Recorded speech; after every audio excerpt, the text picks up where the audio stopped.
Il y a une foule de prédicateurs qui ont littéralement mis de côté le message de la croix. Soyez avertis, peu importe ce que vous dit une personne à propos d'un grand réveil, ou d'un mouvement du Saint-Esprit, peu importe combien de multitudes y courent, ou combien est grand leur enthousiasme. Peu importe qu'un ministère en particulier soit visiblement couronné de succès. 5. Si la croix de Jésus-Christ n'est pas la seule porte par laquelle les gens viennent à l'Évangile, vous pouvez être certain qu'il ne s'agit pas d'une œuvre de Dieu. La croix, avec ses exigences et son espérance, est le véritable cœur de l'Évangile. Quel que soit le culte, quelle que soit l'association, n'importe quoi s'appelant soi-même, Église, si la croix n'est pas au centre, c'est l'idolâtrie qui est là. L'adoration qu'on y trouvera proviendra d'un autre esprit et Dieu n'aura absolument rien à faire avec ça. Sans la croix, tout ce qui reste est une supercherie, un évangile perverti, quelque chose provenant des profondeurs de l'enfer. C'est une idolâtrie plus offensante envers le Seigneur que l'idolâtrie d'Israël. Pourtant, dans la plupart des églises où cet autre évangile est prêché, les bancs sont remplis. Tous les mots de l'évangile sont chantés et prononcés. Les termes théologiques tels que sainteté, Saint-Esprit et croix sont mentionnés. Tout paraît bon et semble juste. Mais la réalité de la croix n'est pas présentée. La crise que représente la croix dans une vie, les confrontations auxquelles elle nous expose, sont complètement évitées. Si un sermon sur la croix n'inclut pas la confrontation avec le péché, si cela ne vous emmène pas à un moment décisif, la crise de la croix, ce n'est pas la véritable prédication de la croix. Si j'allais prêcher dans beaucoup d'églises d'aujourd'hui sur ce qu'implique la croix, avec la mise à mort de soi-même et de toutes les convoitises et plaisirs du monde, la foule s'enfuirait, exactement comme ils ont fait quand Jésus leur a dit que le sacrifice exigé était de le suivre. Si j'avais dû dire aux confortables multitudes, Dieu demande que vous affrontiez vos péchés, que vous agenouilliez à la croix, que vous vous occupiez de votre méchanceté. Elles auraient fui. 6. Au lieu de cela, ces multitudes dépensent leur énergie dans des réunions intelligentes, organisées avec un art consommé de la mise en scène, accompagnées d'illustrations dramatiques et de sermons sur la manière de s'occuper des problèmes de la vie. En ce moment, on est en train de voir une génération nouvelle entière d'élégants jeunes ministres, intelligents, assidus, compétents, qui construisent d'énormes complexes immobiliers, offrant tout aux gens, de la garderie au sauna, et jusqu'aux salles d'exercice musculaire. Les paroissiens peuvent aujourd'hui centrer leur intérêt sur l'amélioration de leur église, côté récréation, amusement, événements familiaux, musicaux. Tout fait appel à de la haute technologie, contemporaine et non menaçante.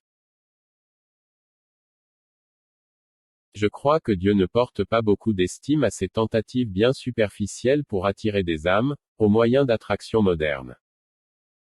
Il semble même, au final, avoir beaucoup de patience face à de tels efforts, bien intentionnés et charnels, pour promouvoir l'Évangile.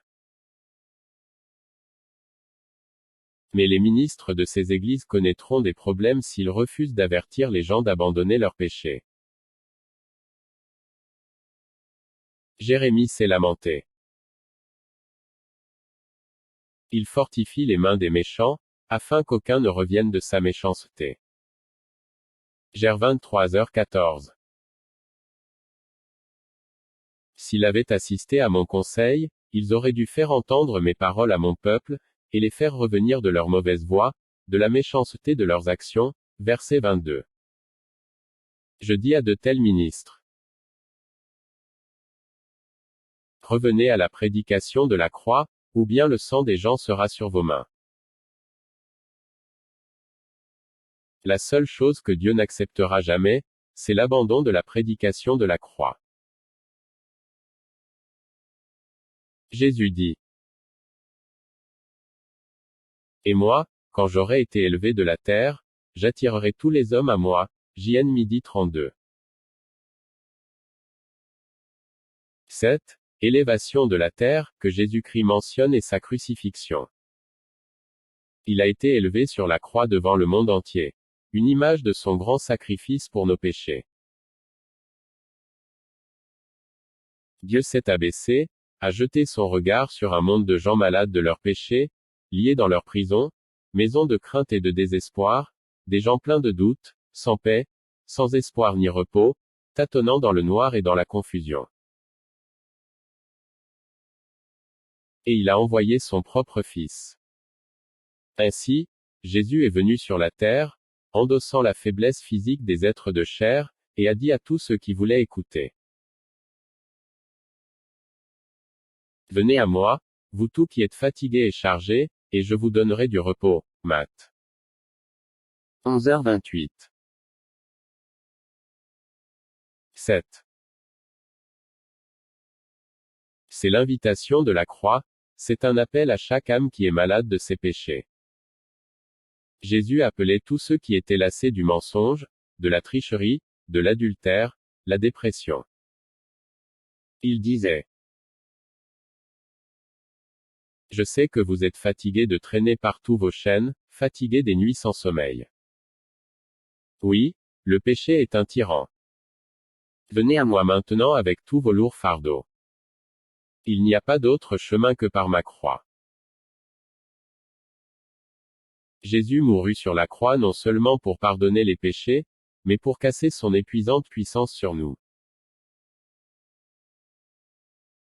Le péché épuise. Il nous rend faibles et malades. Il emporte petit à petit ce qui est bon, gentil et précieux.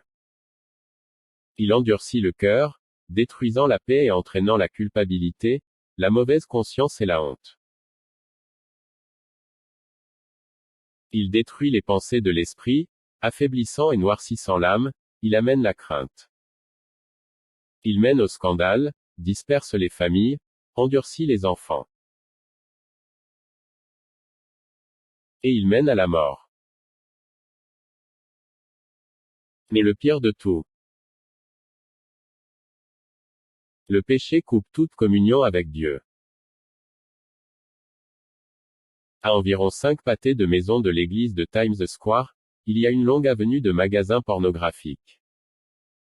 Quand vous regardez les hommes entrant et sortant de ces magasins, vous voyez leurs épaules effondrées et la tristesse remplissant leurs yeux. Ils sont esclaves, conduits par leur convoitise. Ils n'obtiennent plus de plaisir de leur péché.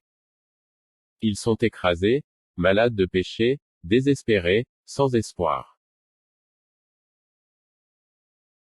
Bien-aimés, l'Église de Jésus-Christ n'est pas un super club, ni une organisation de divertissement.